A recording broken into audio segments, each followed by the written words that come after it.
se me va a ir. Mariela Hernández, gracias por estar. Bienvenida una vez más. Bueno, gracias por recibirnos y bueno, un gusto como siempre estar acá. Bien, un poco como para hacer lo que decía, una ayuda a memoria. ¿En qué está INAU en el territorio, en Florida? Con mucho trabajo, un trabajo que por suerte, como decir, bueno, no me tuviste que llamar por alguna cuestión compleja, aunque siempre trabajamos con las complejidades y con las vulneraciones de derechos y trabajamos todos los días en procura de revertir esas situaciones. El tema del sistema de cuidados, cómo muchas veces estamos con un aumento de desvinculaciones de las familias, de los cuidados parentales, que es una de las cuestiones que nos preocupa, no solo en el departamento, sino a nivel nacional, en la cual hay mucho trabajo en el tema de acogimiento familiar, familias amigas extensas, que son las que se han hecho muchas familias este año, que cuando la mamá o el papá no pueden cuidar a los niños por alguna razón, investigamos en los técnicos, en la familia biológica, y buscamos quién puede cuidarlos. Y eso se ha aumentado este año, por suerte quedan en los hogares de las familiares y a su vez también de aquellos que se llaman por afinidad, aquellos hogares por afinidad, en vez de llevarlos a un residencial, los llevamos a ese lugar, una familia. Por afinidad quiere decir aquella familia que los acoge en su seno familiar porque tuvo un vínculo, porque era una madrina, porque era una vecina que lo quería mucho y que lo puede cuidar. En eso... Que te interrumpa, porque es un detalle no menor, me llamó la atención. Es para los que ya peinamos canas, es lo que se hablaba antes, la casa cuna. Antes tenían la casa cuna, tenían los niños, dejaban a los niños allí. ¿Qué es lo que se busca? Justamente que no queden en un lugar que no sea el núcleo familiar.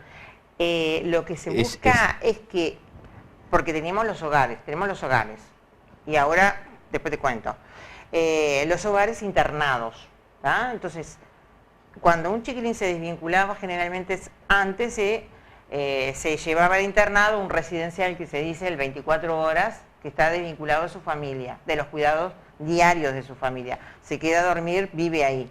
Eso vive ahí, como estaba antes, el hogar de varones acá que se el hogar de varones como estaba antes. Ahora lo que se está tratando, y hace tiempo, y con más fuerza, es que hay familias, porque la mamá y el papá no los pueden cuidar, pero buscamos en la red familiar y hay familiares que sí se pueden, una abuela, una tía. Entonces ahí se le transfieren unas BPC son muy pocas, pero en realidad hace que ayude a esa familia económicamente a solventar alguno de los gastos a la interna de la familia. Claro, porque seguramente no tenga las posibilidades económicas de asumir un nuevo integrante dentro de su casa. Pero sí tiene la posibilidad y tiene las herramientas como capacidad de cuidado, decimos nosotros. ¿Y eso hasta qué edad se da? Hasta los 18, ¿Desde qué edad? 0 a 18. Y por ejemplo en Florida, ¿qué casos hay? Tenemos una cantidad de gurises chicos de 0, generalmente, antes venían con los adolescentes, porque los adolescentes no dan mucho trabajo, bueno, no. Pero ahora, hace un tiempo, estamos en un ranking de muchos niños de 0 a 12 años. Que por solos. Por alguna razón sus padres no los pueden cuidar. A su vez, tenemos aldeas infantiles, que también es otro lugar que nos acoge chiquilines 24 horas en las casas de aldeas. Y tenemos otra estructura desde el año pasado que se llama Centro de Acogimiento y Fortalecimiento Familiar, que es una casa oficial de atención directa, que se dice acá, que tenemos entre 8 y 10 chiquilines en un residencial que tratamos de sacarlo lo más rápido posible, revinculándolo de nuevo con la familia o con alguien que se quiera hacer cargo, que no tiene por qué ser, puede ser por acogimiento familiar, por familia amiga, o puede ser sin esa otra figura que lo pueda contener. Entonces, eso significa mucho esfuerzo y trabajo en territorio y patear la calle, decimos nosotros, mucho el equipo trabajando en las familias todo el tiempo. Eso hace que continuamente estemos revisando cómo acompañar de alguna manera a las familias y a los gurises. Para nosotros el 2020 es un desafío grande porque tenemos en acogimiento familiar y en estas cuestiones, digamos, que te decimos de familias que se hacen cargo de los chiquilines, hay 61 gurí de 0 a 17 años. ¿En Florida? En Florida. 61. 61 chiquilín. Y, perdón, a mí siempre me gusta tratar de...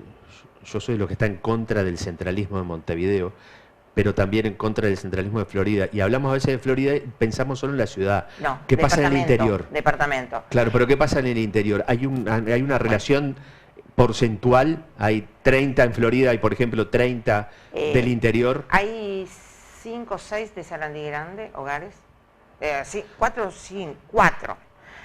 Porque el otro día hicimos todo el paneo, ¿no?, del departamento. Hay en Fray Marcos, creo que tenemos uno en Casupá. Después tenemos para la línea de 25 de agosto, Independencia, 25 de mayo. O sea, estamos surtiditos. La Cruz, Goñi. O sea, porque son familias que están instaladas ahí y no lo sacamos del territorio. Y es para el chiquilín es mucho mejor que no te desarraiguen, que te quedes con tu familia, con tu vecina, con tu... es lo menos malo que le puede ocurrir cuando hay una desvinculación. Pero a eso también tenemos que ir fortaleciendo nuestros equipos, que es también un desafío de cómo acompañamos a los que estén todavía no tenemos en Cerro Chato, pero si tuviéramos un hogar en Cerro Chato tenemos que ir más seguido. Entonces necesitamos... ¿Y cómo se enteran en INAU de estas situaciones de desvinculación familiar? ¿O de problemas? No, de problemas. A través vínculos. de la escuela, a través de los vecinos que denuncian, del sistema de que tenemos de las policlínicas, a través de los CAIF, de los clubes de niños, de los vecinos, que a veces hacen líneas azules, o sea, de la policía, a través del juzgado. Es mucho alimenta el sistema. Lugares, de distintos lugares puede llegar la información. ¿Quién en última instancia decreta las desvinculaciones? El juzgado. O sea, todo un proceso. Exacto. Que viene a veces directamente de la policía, pero siempre a través del juzgado. ¿Cuáles son las causas, si es que hay un ranking o una lista de causas de la desvinculación familiar? Hay muchas multicausales, pero las más es, por ejemplo, cuando hay una situación de violencia, que hay que investigar, que hay situaciones de maltrato, de abuso, eso sí. Y también a veces que hay situaciones que la familia está tan débil por algunas razones que no pueden por un tiempito, entonces ahí hay que volver a rebobinar, volver a acompañar, fortalecer esas capacidades que aparentemente estaban perdidas y acompañar muchísimo a la familia. No solamente acompañar desde el punto de vista de la revinculación, sino también acompañar con la materialidad. Nosotros, ¿qué decimos con materialidad? Estamos diciendo, bueno, necesitamos mejorarle la casa, mejorarle los ingresos. ¿Y ahí cómo se hace? No está tan fácil. Claro, ¿cómo se hace para poder lograr eso? ¿Se articula con otros organismos, con otras instituciones? Con otras instituciones y tratamos de trabajar, pero hay que trabajar muchísimo más en ese sentido porque no está tan fácil el tema de conseguir un alquiler, el conseguir mejorarle a veces la vivienda, a veces, o sea, en ese aspecto trabajamos con la Intendencia, a veces tenemos la canasta de materiales, pero a veces tenemos que articular porque no tenemos quien haga la mano de obra. Entonces es toda una articulación que tenemos que seguir profundizando en esta articulación interinstitucional para esa tan preciada y realmente aspiración que siempre estamos, que es como la utopía, ¿no? Caminamos hacia ella, pero tenemos que seguir trabajando en esa red de protección que lo tenemos que hacer entre todos, porque entonces a veces se nos complica en esa situación. Sí, yo en algún momento recuerdo haber escuchado la denominación mesa interinstitucional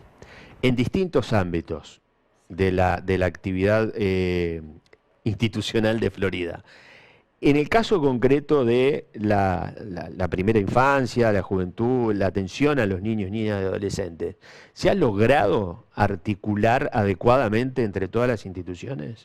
En muchas áreas se ha logrado, pero hay veces que también las propias instituciones que integramos ese espacio, también a veces carecemos de todos los recursos a nivel departamental para hacer frente a una vivienda, porque a veces el Ministerio de Vivienda tiene su propio, por ejemplo, su propio proyecto, sus propias...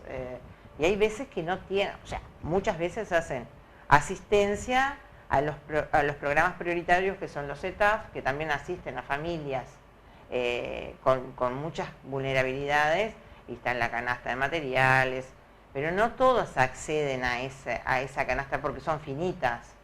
Entonces, hay que seguir trabajando y ver cómo podemos seguir procurando que los que no entren por ese lado puedan entrar a tener algunas cuestiones que a veces no llegamos a las instituciones. ¿Y se cuenta con alguna buena base de datos? Es decir, hace mucho tiempo que se viene trabajando desde distintas instituciones, pero ¿hay una base de datos?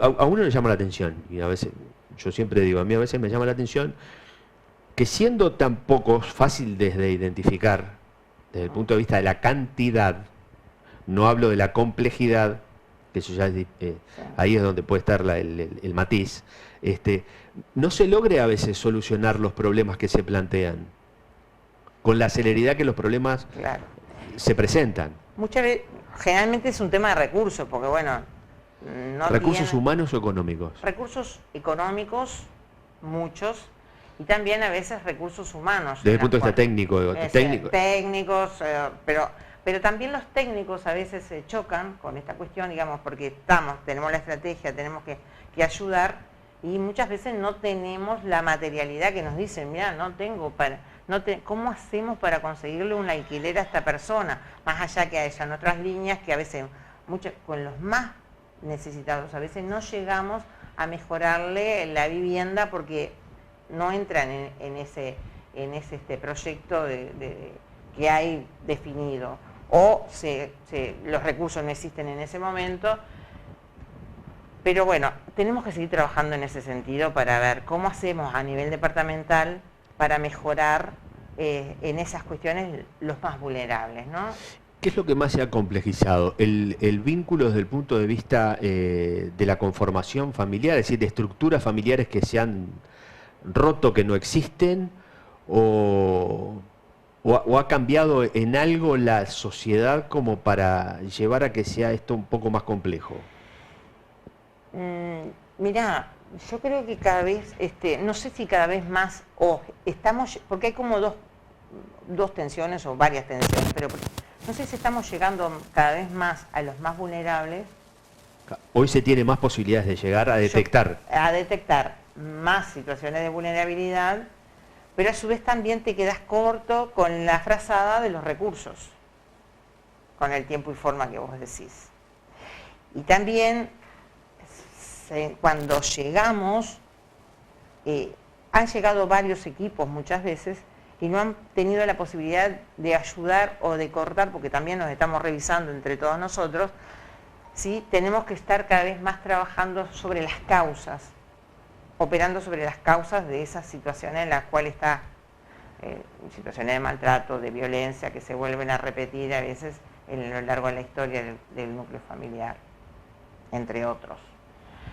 Y como es todo un tema que nosotros estamos revisándonos, ¿no?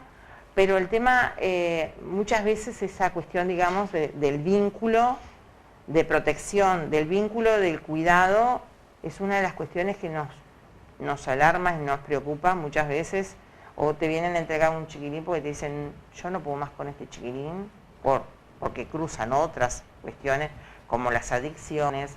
No pueden con el chiquilín con el joven. Cuando es el joven, pero también no están pudiendo con los más chicos. ¿Los más chicos hablamos de qué edad? De 10 años. ¿10 años? O menos. ¿Y ya presentan problemas también complejos, pero que de conducta? De conducta, problemas psiquiátricos. Bueno, hay toda una complejidad que muchas veces las familias están desbordadas, se sienten desbordadas, pero también dentro de esos que ya se sienten desbordados hay otras complejidades en la cual tenemos que seguir acompañando muchísimo a la familia, tenemos que seguir trabajando muchísimo en la intervención familiar, que es un desafío que tiene el instituto, que es un desafío que tenemos todos los operadores que trabajamos con familias, niños, niñas y adolescentes, porque es ahí donde tenemos un desafío desde el relacionamiento del sistema de cuidados, cómo trabajamos con toda la intervención familiar para que sean más protectores. ¿Cómo la familia protege más a sus integrantes? ¿Cómo tenemos que ayudar para que protejan más a los niños, niñas y adolescentes? Entonces, todo un desafío en ese sentido. Hace un tiempo largo atrás, no recuerdo bien cuánto, capaz que fue el año pasado, ya hace un año, el jefe de policía planteaba que dentro de los principales problemas que estaban detectando era el de la violencia familiar y el abuso de menores. ¿Qué ha detectado o qué en este año INAU Florida? Lo hablamos luego de la pausa, vamos a hacer una pausa muy breve. Bárbaro. Así entramos a picar 3 o 4 puntos. Vamos a hacer una pausa. Luego de la misma, seguimos con más Así Estamos.